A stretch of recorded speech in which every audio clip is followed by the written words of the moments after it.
Assalamualaikum warahmatullahi wabarakatuh. Assalamualaikum warahmatullahi wabarakatuh. Assalamualaikum warahmatullahi wabarakatuh. Perkenalkan, nama saya Rina dan Perkenalkan, nama saya Miyazaki Natasha. Perkenalkan, nama saya Novi Nuraini dari Perbedaan hukuman untuk seorang nenek tua yang mengambil 7 batang kayu jati versus seorang yang mengambil uang negara 300 triliun. Di mana letak keadilan itu? Wahai para pemimpin-pemimpin negara ini.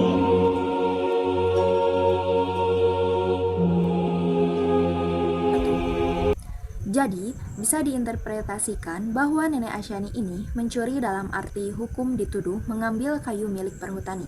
Tetapi dari perspektif sosial dan budaya lokal, dia mungkin menganggap kayu itu milik warisan keluarganya sendiri. Konflik ini menunjukkan bahwa kesenjangan hukum formal dan realitas kehidupan rakyat kecil. Apa poin ketidakadilan dalam kasus ini? Asimetri kekuatan hukum perhutanan atau BUMN kehutanan punya sumber daya yang kuat, sementara Asyani hanya nenek lanjut usia tanpa akses dokumen yang kuat. Kurangnya verifikasi kepemilikan lokal, pengadilan dianggap kurang mempertimbangkan bukti lokal kesaksian warga desa bahwa kayu itu milik keluarga Asyani.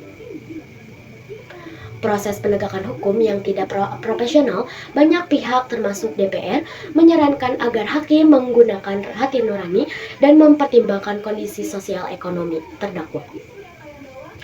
Ketidakan pendekatan restoratif, kritik menyambut pendekatan pidana berat tidak selalu tepat.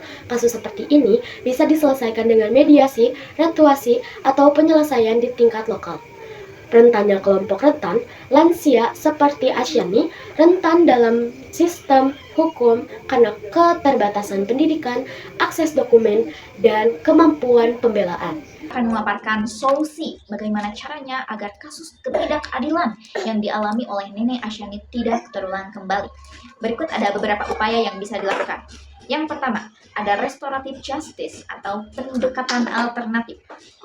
Gunakan mekanisme mediasi antara warga lokal dan instansi kehutanan sebelum menjerat secara pidana.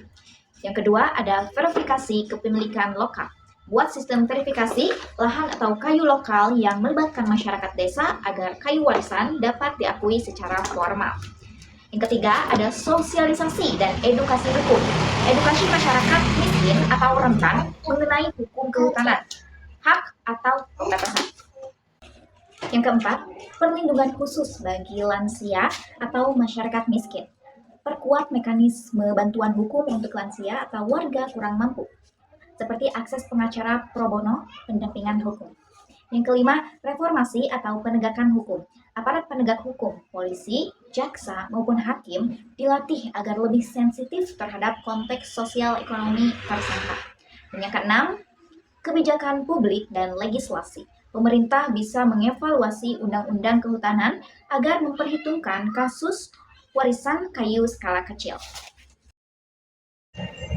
Dasar hukum pasal tuduhan terhadap Asyani adalah berdasarkan Undang-Undang Nomor 18 Tahun 2013 tentang Pencegahan dan Pemberantasan Perusakan Hutan atau Forest Destruction Law.